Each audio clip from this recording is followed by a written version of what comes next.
বিসমিল্লাহির রহমানির রহিম। আমার প্রাণপ্রিয় ডিপ্লোমা কৃষিবিদ, 2025 সালটা তো বেকারভাবে কেটে গেল।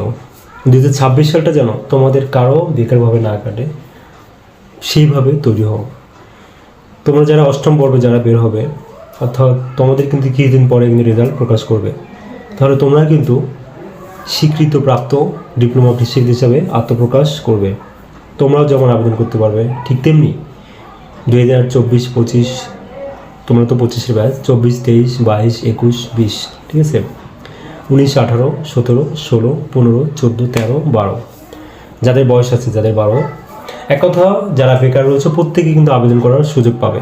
সামনে আসতেছে কিন্তু শিক্ষক নিবন্ধনের একটা বড় সার্কুলার। সেই তুলনায় আমি বলবো যে যেহেতু এখানে কোনো লিখিত নাই, এমসিকিউ এমসিকিউ আকারে পরীক্ষা হবে, সো এখানে কিন্তু সেই তুলনায় আমি বলবো যে যাদের লিখিত অনেক ঝামেলা লাগে, যাদের লিখিত অনেক কষ্ট লাগে, তাদের জন্য কিন্তু একটা বিশাল সুযোগ চাকরি পাওয়ার। বাট যদি প্রতিটা মিনিটের সঠিক ব্যবহার সম্ভব হয়, তবেই কিন্তু সম্ভব। আমরা চাই তোমরা প্রত্যেকে এই 2026 সালে তোমরা যেন সবাই সফলতা লাভ করো, কারণ বেকারত্বের এক একটা দিন কিন্তু মনে হয় যে এক একটা বছর চলে যাচ্ছে, ঠিক আছে, কারণ অনেক কষ্ট করে কিন্তু দিনগুলো পার হয়, মনে হয় না যে দিন যাচ্ছে, প্রতিটা মিনিটও দেখা যাচ্ছে যে গোনা হয়ে যায়, এরকম বিষয়টা। বাট এই দীর্ঘ প্রতীক্ষার আমি বলবো যে একটা কথা, দীর্ঘ যে কষ্টের যে সময়গুলো একসময় থাকবে না ইনশাআল্লাহ, কিন্তু তৈরি হতে হবে। তোমাদের প্রতিজনকেই পরিশ্রম করে সেটা অর্জন করতে হবে এবং সেইভাবে আগাতে হবে।